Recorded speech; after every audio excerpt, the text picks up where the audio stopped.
أشهد أن لا إله إلا الله وأشهد أن محمدا عبده ورسوله لا نبي بعده هو النبي الذي قد أدى الأمانة ونصح للأمة وجاهد في الله حق جهاده وتركنا على المحجة البيضاء ليلها كنهارها لا يزيغ عنها إلا هالك.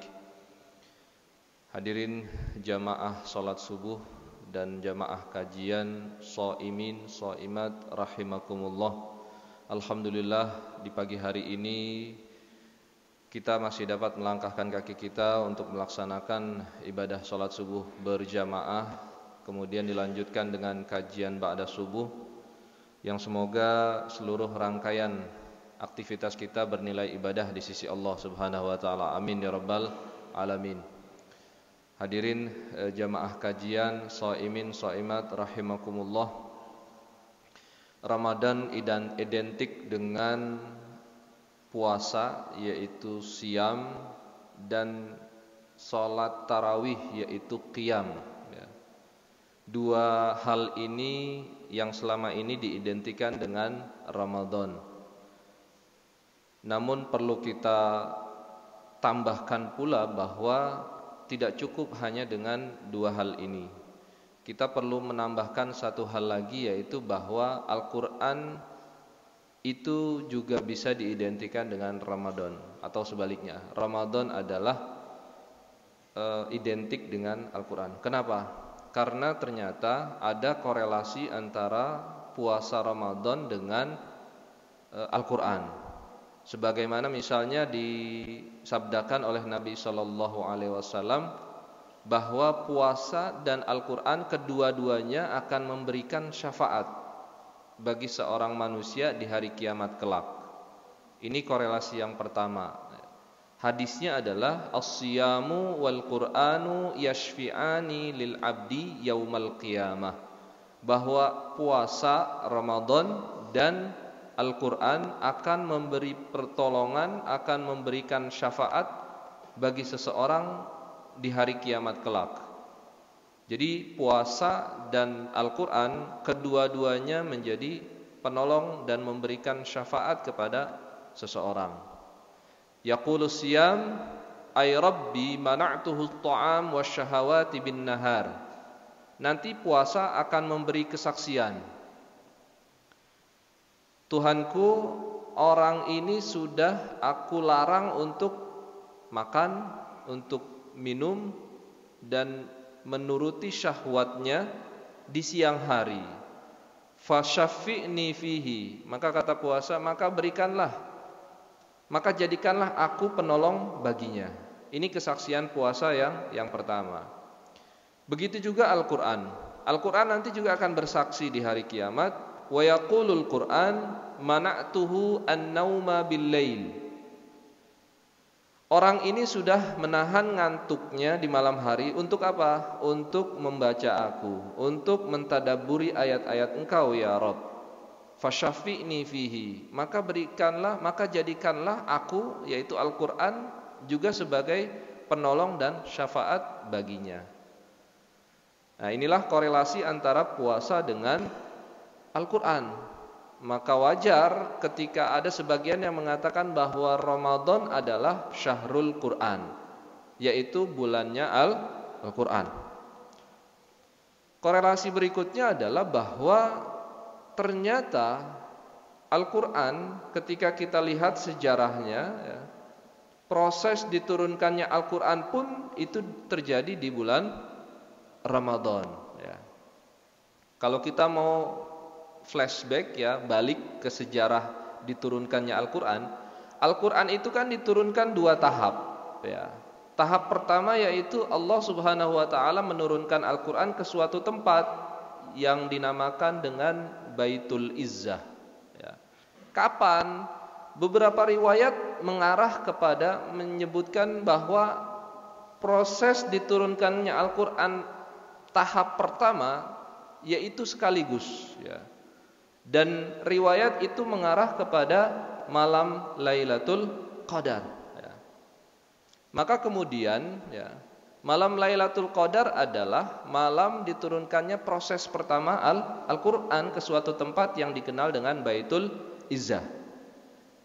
Redaksi ayat Al-Quran yang menunjukkan bahwa proses yang pertama ini adalah, yang sekaligus ini adalah kata anzala atau unzila.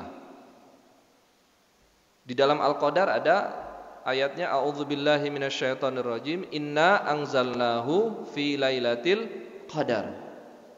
Jadi malam Lailatul Qadar itu selain diturunkan atau ditetapkannya takdir-takdir manusia, malam Lailatul Qadar itu juga proses diturunkannya pertama kali dan tahap pertama Al-Quran dari Allah Subhanahu wa Ta'ala ke suatu tempat, yaitu Baitul Izzah, secara keseluruhan, ya. Jadi kata anzala, kata unzila itu artinya diturunkan sekaligus, ya. Nah, ini tahap yang pertama. Seperti kita ketahui bahwa para ulama, ya, riwayat itu mengarah kepada bahwa malam Lailatul Qadar terjadi di malam-malam ganjil akhir bulan Ramadan, ya. Dan ini adalah hak prerogatif Allah, ya. Bahkan sekelas Nabi Muhammad SAW pun tidak diberikan informasi lebih detailnya, ya, kapan sebetulnya, apakah di malam 21, 23, 25, kan hanya diberikan kisi-kisinya saja. Nah, ini proses pertama diturunkannya Al-Quran, yaitu sekaligus.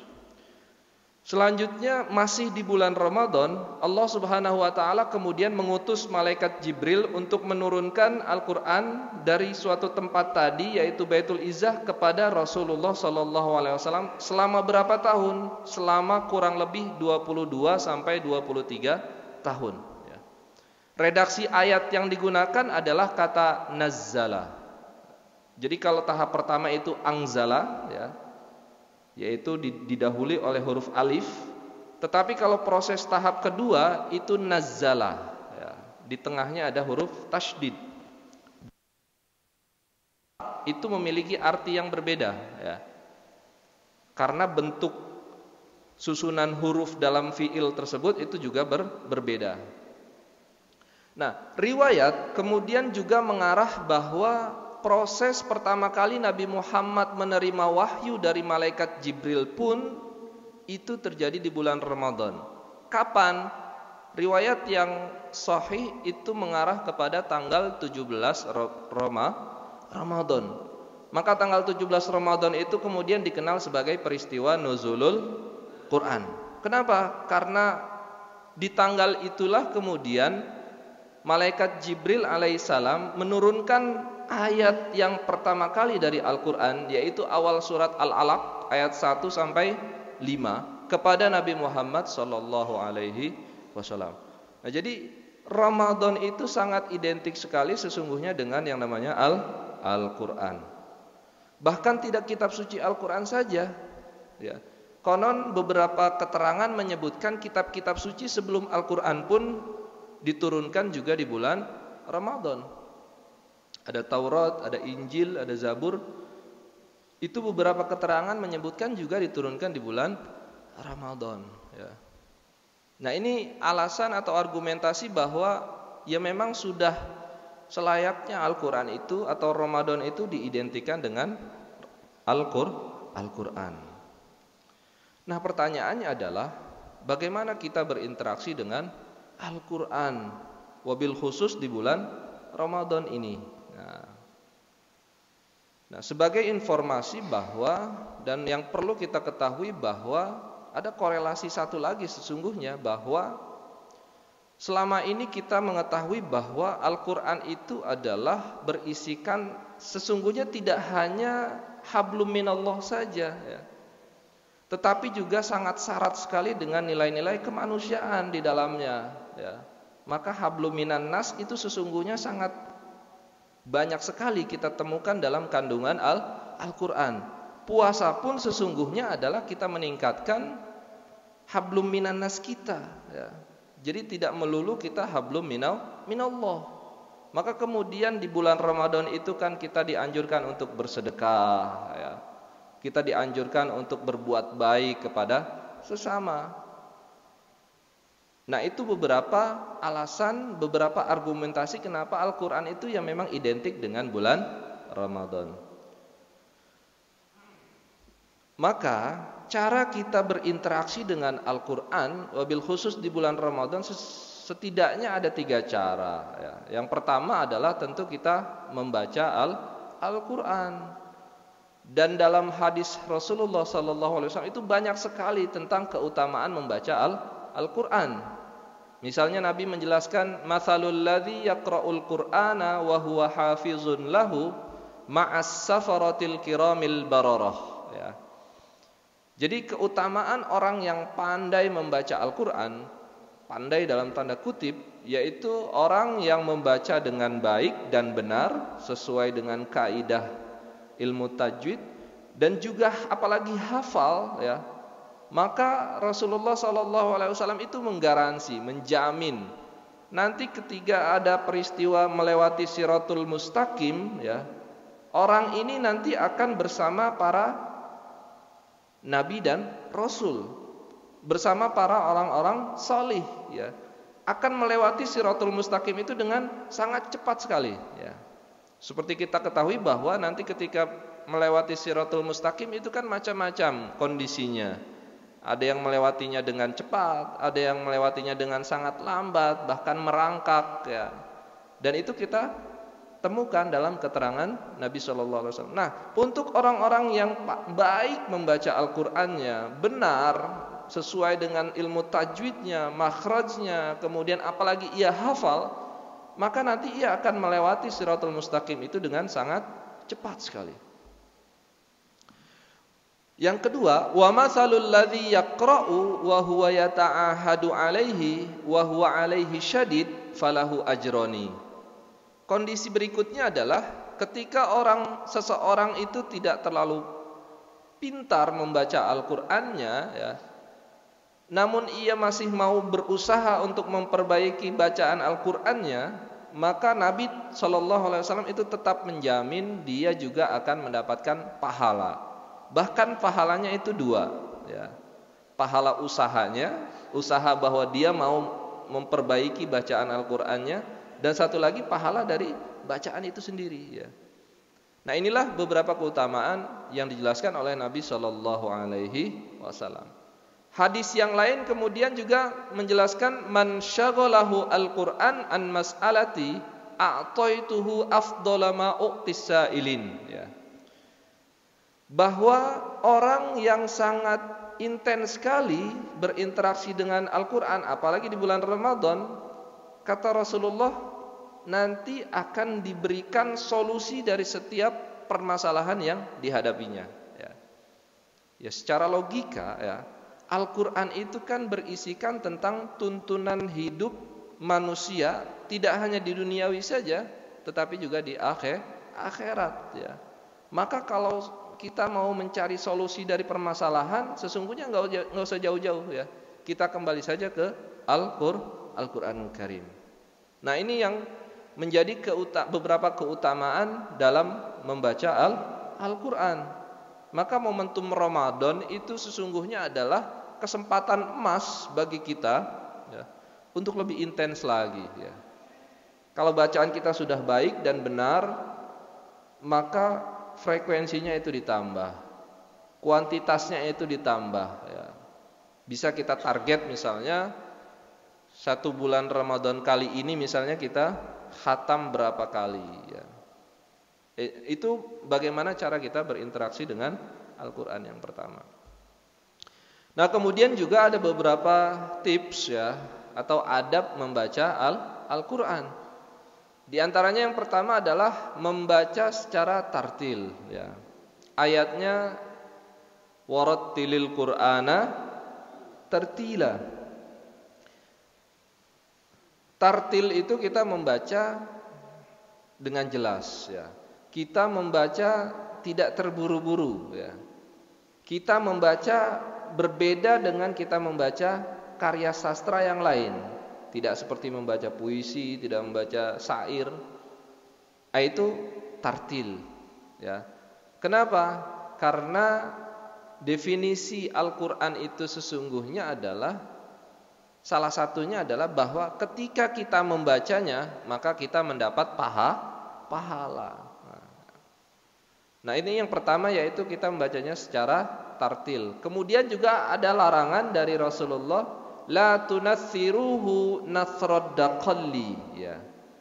Wala tahzuhu hadzas syi'ri, ya. Artinya apa? Jangan samakan cara kita membaca Al-Qur'an dengan cara membaca syair atau pantun atau puisi, ya. Beda, ya. Karena secara histori, ya, memang Al-Quran itu sengaja Allah Subhanahu wa ta'ala turunkan kepada masyarakat Quraisy ketika itu, masyarakat Arab ketika itu, dalam rangka untuk mengalahkan karya-karya sastra tersebut, ya. Seperti kita ketahui bahwa Ka'bah itu sebelum Islam datang itu adalah pusat jual beli syair, ya. Artinya apa? Masyarakat Quraisy ketika itu sastranya sangat-sangat bagus, ya. Nilai kesusastraannya itu tinggi, ya. Maka kemudian Allah Subhanahu wa ta'ala sengaja menurunkan Al-Quran kepada Nabi Muhammad untuk mengalahkan sastra-sastra Arab tersebut, ya. Maka kemudian tidak heran seorang Musailamah Al-Kadzab misalnya, itu kan mengaku bisa membuat Quran tandingan, ya. Dia kemudian mengarang, ya, di surat Al-Fil misalnya. Kalau Al-Fil itu alam taro kaifa fa'ala rabbuka bi ashabil fil ila akhiril ayah. Tetapi kemudian Musailamah Al-Kadzab itu ngarang, ya. Fil anfuhu tawil, ya. Artinya apa? Gajah hidungnya panjang. Ternyata kan enggak dapat, ya. Tes sastranya itu, zauknya itu enggak dapat, ya. Beda, kalah jauh, ya. Tidak sebanding, ya. Nah, itulah fungsi Al-Quran yang kemudian mengalahkan karya sastra Arab lainnya, ya. Maka kemudian tidak heran Al-Quran memotivasi, ya, para ulama, ya, para sahabat untuk kemudian merumuskan disiplin-disiplin ilmu, ya. Jadi pasca diturunkannya Al-Quran, muncullah ilmu balaghah, ilmu nahwu, ilmu shorof, ilmu tajwid, ilmu qiraat, dan keilmuan sangat banyak sekali dalam Islam, ya. Itu setelah Al-Quran diturunkan. Dan itulah fungsinya bahwa ternyata Al-Quran itu menjadi sumber inspirasi bagi para sahabat, para ulama untuk kemudian merumuskan disiplin-disiplin ilmu dalam Islam. Nah, itu yang pertama, ya, salah satu tips, salah satu adab membaca Al-Quran secara tartil, ya. Berikutnya adalah membaca dengan suara merdu, ya. Nabi SAW pernah berpesan, zayyinu Al-Quran bi aswatikum, ya.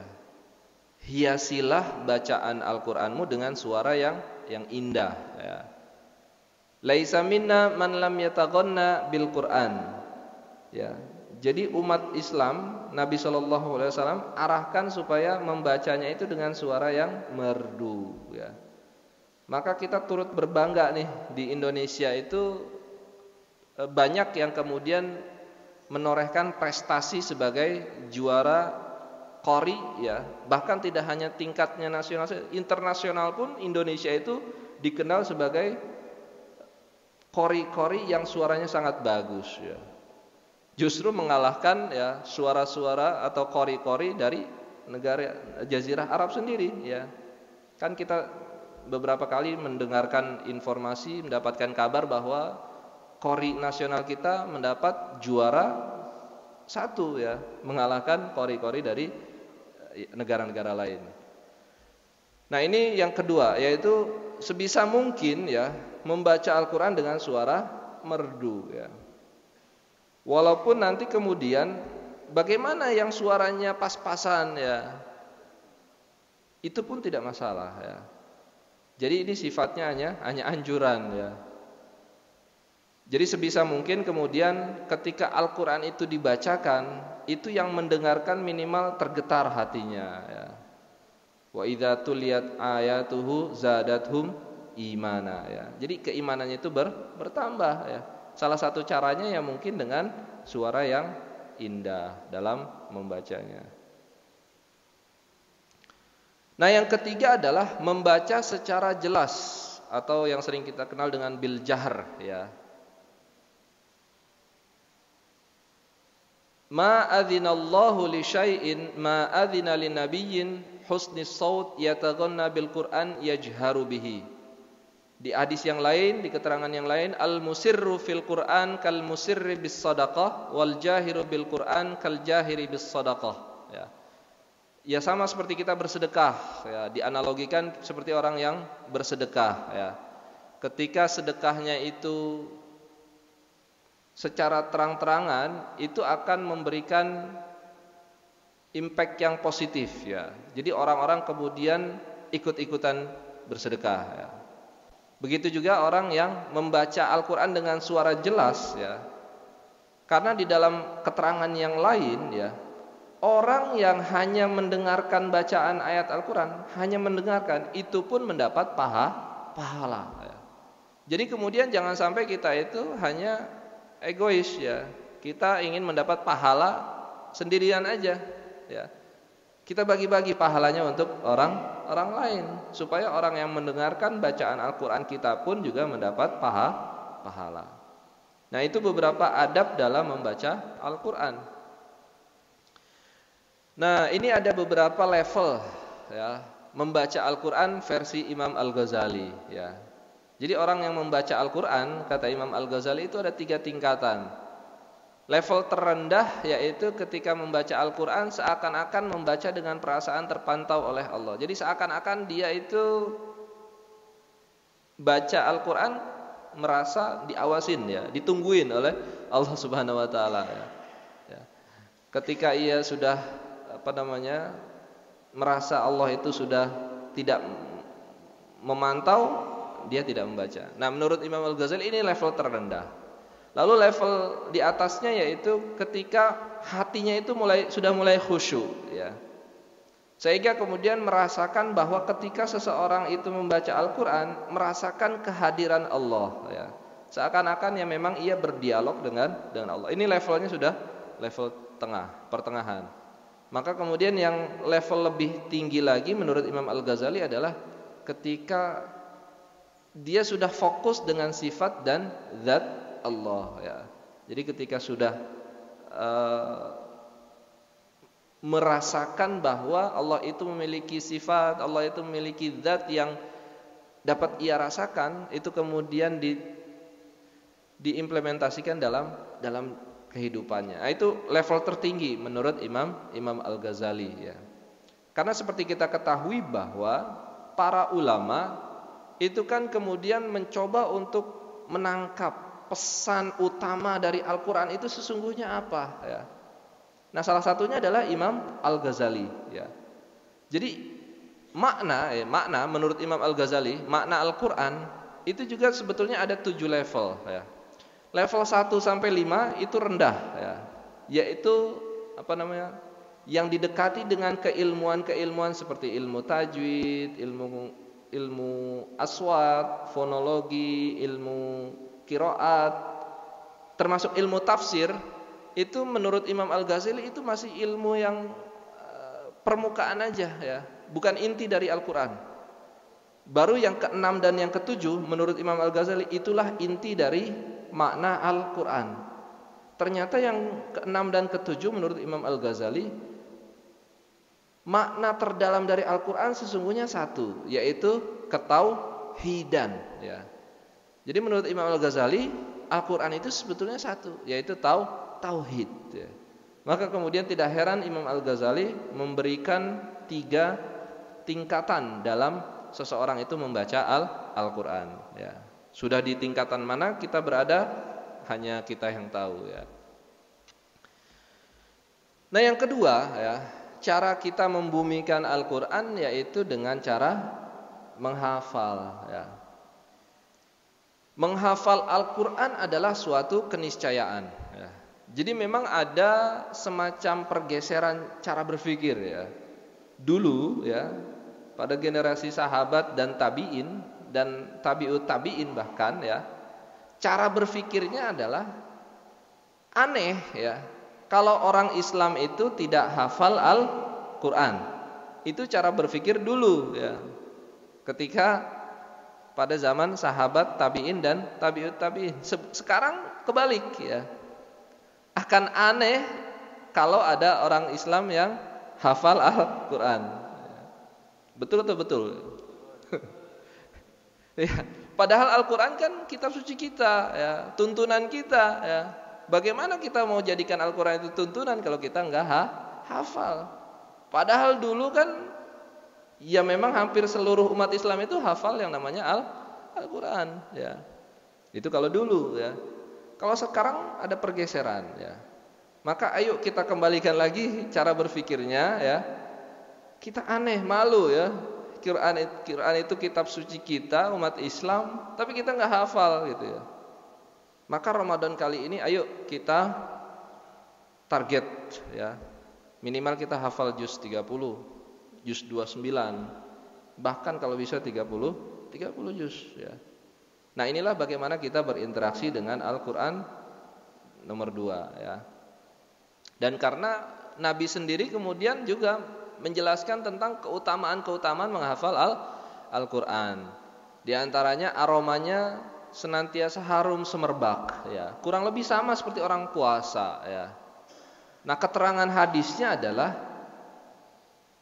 fa inna matsalal qur'ani liman ta'allama faqara'a wa qama bihi kamatsali jarabin mahsyuwun miskan tafuhu rihuhu kullamakan. Jadi ibarat mulut orang yang menghafal dan berpuasa itu seperti wadah ya, mangkok, baskom ya, apapun itu yang ada berbentuk wadah. Isinya itu adalah minyak wangi, parfum. Maka yang dikeluarkan dari wadah itu ya pasti wangi ya. Demikian pula dengan mulut orang yang senantiasa dipenuhi dengan Al-Qur'an. Mulutnya ia gunakan untuk membaca Al-Qur'an dengan berzikir kepada Allah. Maka yang dikeluarkan itu adalah wewangian ya. Dan tentu orang yang dekat dengannya itu tentu akan merasa senang ya. Karena diterima adalah yang wangi-wangi saja ya. Nah, itu ya keutamaan yang pertama. Nah, keutamaan berikutnya adalah orang yang menghafal Al-Qur'an itu akan diberlakukan istimewa oleh Al-Qur'an di surga ya. Udah masuk surga ya. Kelasnya juga berbeda ya. Levelnya itu level VVIP ya. Kenapa? Karena nanti di keterangan Nabi SAW itu akan diberikan tanda berupa mahkota. Bahkan tidak hanya untuk dirinya saja, untuk orang tuanya pun juga akan dipakaikan mahkota. Jadi kalau kita yang hadir di sini insya Allah masuk surga, amin.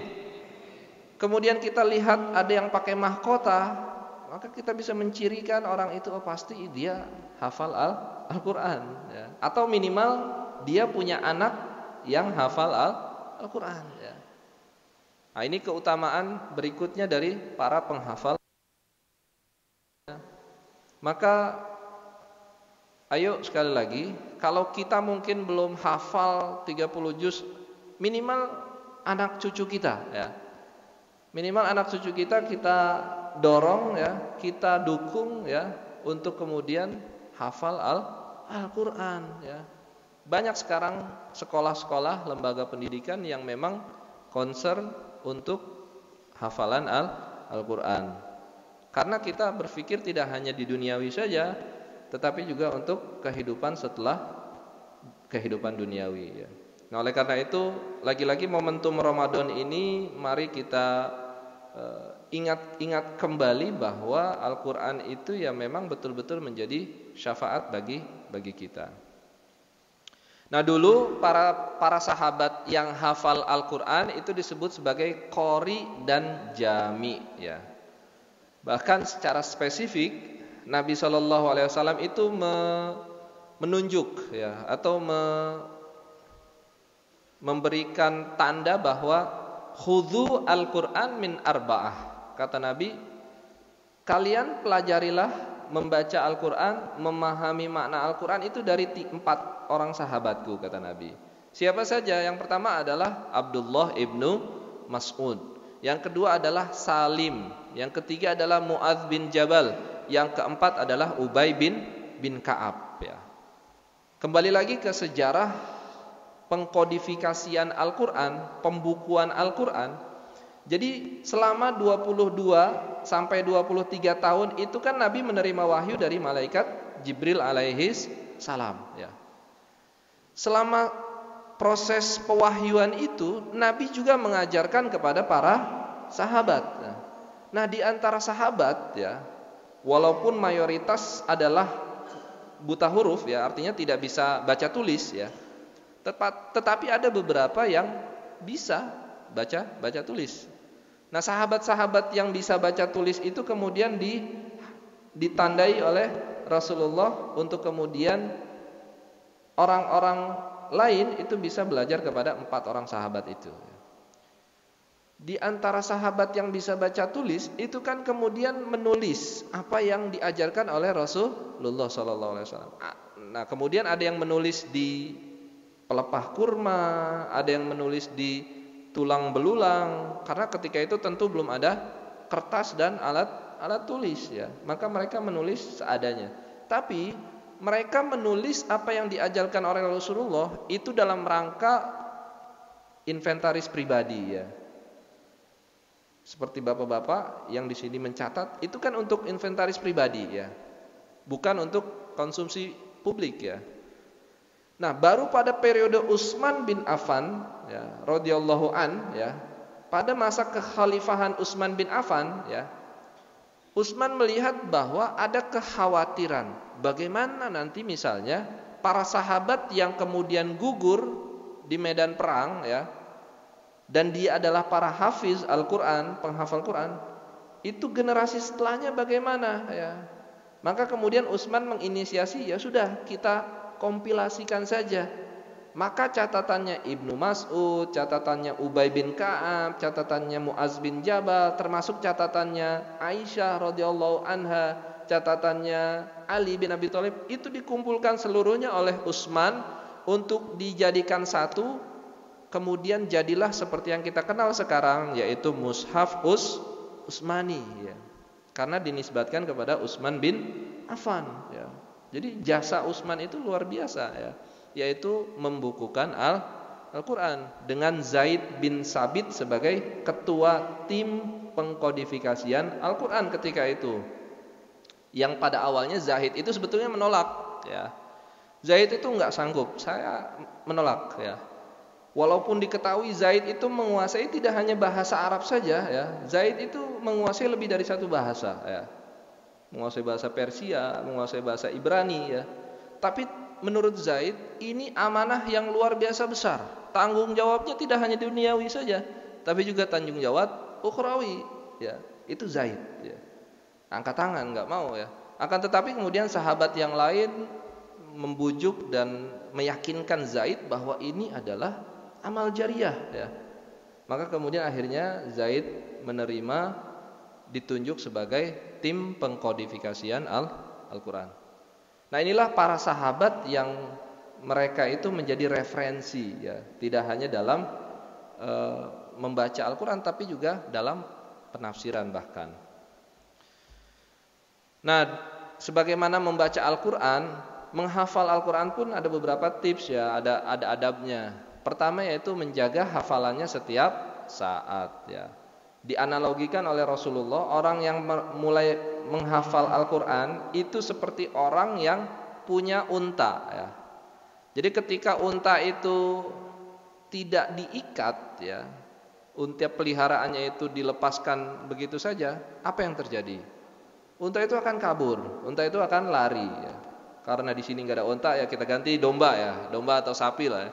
Kalau kita punya domba atau ayam lah, ya, kita punya ayam, ya, tidak kita kandangin, ya, apa yang terjadi? Hilang, ya. Ada yang lari ke sana, ada yang sini. Begitu juga hafalan kita, ya. Kalau nggak kita ikat, kalau kita nggak kandangin, hafalan kita itu akan hilang, ya. untuk mengulang-ulang hafalan Al-Quran yang sudah kita miliki ya. Kita punya hafalan surat Amma Yatasaalun, kita ulang di bulan Ramadan ini. Bahkan kita punya hafalan surat An-Nas, kita ulang-ulang terus surat An-Nas kita ya. Ada yang hafal juz 29, surat Tabarak, surat Al-Mulk, kita ulang-ulang. Karena seorang Imam Syatibi itu pernah mengatakan dalam bait syairnya, wa khairu jalisin la yamullu tirdaduhu bal yazdadu tajammulan ya. Jadi ada ketika kita lagi santai ya, selonjoran ya, duduk-duduk santai, itu sebaik-baiknya yang menemani kita sebetulnya adalah kita menghafal Al-Qur'an, kita ulang hafalan kita ya. Itu pesan dari Imam Syatibi. Yang kedua adalah bersikap dengan akhlak Qur'ani ya. Kenapa? Karena orang yang sedang menghafal Al-Qur'an sesungguhnya dia juga kemudian memasukkan misi kenabian dalam dirinya ya. Seperti kita ketahui, Nabi dan Rasul itu memiliki visi dan misi yang sangat mulia. Maka ketika orang itu sudah mulai menghafal Al-Quran, dia harus ingat dan pegang betul-betul prinsip bahwa aku mencerminkan ya apa yang Nabi dan Rasul misikan ya. Man qara al-Qur'an faqad istadrajan nubuwah baina jambaihi ya. Jadi harus sepadan ya antara perkataan dan perbuatan. Jangan sampai kemudian naudzubillah ya menghafal ya, maksiat. Jangan sampai seperti ini ya. Atau akhlaknya tidak baik, jangan sampai seperti ini ya. Sebisa mungkin kita implementasikan dengan akhlak Qur'ani. Bagaimana akhlak Qur'ani? Ya kita ikuti akhlaknya Rasulullah ya. Kan ketika Aisyah ditanya, bagaimana akhlak Qur'aninya Nabi ya? Bagaimana akhlaknya Rasulullah? Innama khuluquhu al-Qur'an. Ya Nabi itu ya Qur'an yang berjalan. Nah, yang ketiga adalah ikhlas dalam menghafal ya. Ikhlas dalam menghafal. Dan ada semacam ancaman ya bagi siapa saja yang menghafal Al-Qur'an itu kemudian tidak, niatnya itu tidak lillahi ta'ala ya, tetapi dengan niatan untuk yang lain, apalagi untuk pujian orang lain ya, maka di hadis Nabi SAW itu diancam dengan dimasukkan ke neraka jahanam yang paling terdalam ya. Yang neraka jahanam itu saja enggak mau ke tempat itu gitu ya. Ini hadisnya, ta'awwadzu billahi min jubbil huzn huwa wadin fi jahannam tata'awwadzu minhu jahannam kulla yaum 400 marrah ya. Jahanam sendiri, neraka jahanam sendiri itu memohon kepada Allah untuk dijauhkan dari tempat ini sehari itu 400 kali ya. Jadi saking enggak enaknya tempat ini. Maka nasib orang-orang ya, naudzubillah ya, para penghafal Al-Quran, para pengkaji Al-Quran, tapi kemudian niatnya nawaitunya tidak lillahi ta'ala, maka hati-hati ya. Nah ini motivasi juga bagi kita bahwa setiap kita melakukan suatu ibadah itu selalu harus kita lillahi ta'ala, ikhlas ya. Dan karena keikhlasan itu akan menjadikan apa yang kita cita-citakan itu tercapai ya. Ya kan seluruhnya itu kan hak prerogatif Allah ya. Kalau Allah ingin menjadikan orang itu hafal, maka hafal ya. Sebaliknya kalau orang tidak ingin menjadikan orang itu hafal, ya pastinya hafal ya. Maka caranya adalah ya harus kita lillahi ta'ala niatnya ya. Masuk akal enggak? Mustahil enggak? Atau masuk akal atau mustahil ketika misalnya ada seorang yang sudah usianya 60 tahun kemudian ia belajar menghafal Al-Quran kemudian ia hafal, masuk akal atau enggak? Masuk akal ya. Dan itu kita dapatkan dalam beberapa berita di media sosial ya. Nenek umur 6 tahun hafal Al-Quran dalam 1 tahun ya. Itu luar biasa.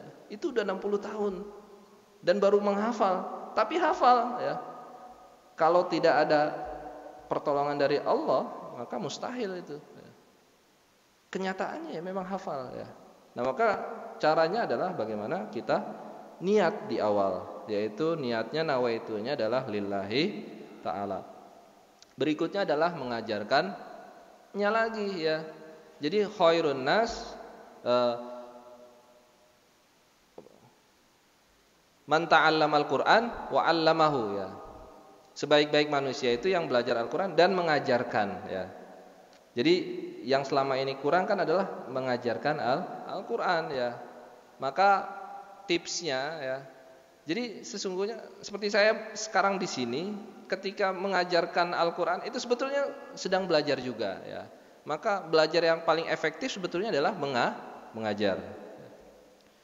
Nah, yang ketiga, cara kita berinteraksi Al-Qur'an adalah tadabbur ya. Jadi kalau sudah baca, sudah hafal, kita tambahkan dengan pemahaman ya. Bagaimana tipsnya? Yang pertama misalnya kita khusyuk, minimal khusyuk ya. Bahkan tidak sedikit itu kalau kita sudah khusyuk dengan sendirinya itu kita akan menangis ya. Dan itu terjadi di Mesir ya. Di Mesir ada satu masjid namanya Masjid Amr bin As ya. Setiap tanggal 27 Ramadan ya, itu selalu penuh ya. Bahkan mulai dari jam 3 ya, waktu asar ya. Kalau kita telat datang ke Masjid Amr bin As ya, itu kita nggak bisa masuk. Parkirannya juga nggak dapat ya. Kenapa? Ternyata di Masjid Amr bin As setiap malam 27 Ramadan ketika taraweh, masjid itu isinya tangisan semua ya. Dan memang ternyata imam itu ketika malam itu membaca ayat-ayat tentang siksa neraka ya. Jadi wajar ketika misalnya udah orang Mesir itu faham bahasa Arab ya, setiap dibacakan ayat azab siksa neraka, ya tentu orang-orang itu akan ketakutan ya. Para jamaah itu akan mikir ya, terbayang dosa-dosanya. Saya sudah makan uang haram, saya sudah menzalimi tetangga, semua kesalahan itu. Kemudian isinya ya yang terjadi adalah para jamaah itu nangis ya dalam ketika sholat ya. Nah, ini kalau sudah kita fahami maknanya ya. Bahkan diumpamakan, dianalogikan itu lau anzalna hadzal Qur'an ala jabalin la ra'aitahu khashi'an mutasaddian min khasyatillah ya. Jadi sekelas gunung ya, kalau misalnya Al-Qur'an diturunkan di gunung itu akan hancur ya. Saking dahsyatnya Al-Qur'an dan saking khusyuknya gunung itu menerima perintah Allah Subhanahu wa taala. Ayat yang lain mengatakan seorang muslim, seorang mukmin yang ideal adalah antakhsha'a qulubuhum li dzikrillah wa ma nazala minal haqq ya. Atau di ayat yang lain wa idza tuliyat ayatuhum zadathum imana ya. Apabila dibacakan ayat-ayat Al-Qur'an hatinya itu tergetar ya. Nah, kemudian ada tips yang kedua adalah mengkhusyukkan hati ya sebelum tadabbur. Jadi kalau kita sudah faham ayatnya, kemudian kita agungkan Allah, kemudian baru kita khusyukkan hati kita, baru sampai pada level tadabbur yang benar ya. Nah, tips yang ketiga adalah menghindari pemahaman yang keliru. Nah, inilah urgensi kita mempelajari ilmu tafsir di sini ya. Jadi jangan sampai kemudian kita berhenti di terjemah. Memang beda tafsir dengan terjemah, beda ya. Kalau terjemah itu cenderung lebih tekstual dan pemahamannya kurang mendalam ya. Tetapi kalau tafsir itu komprehensif ya dan cenderung lebih lengkap ya.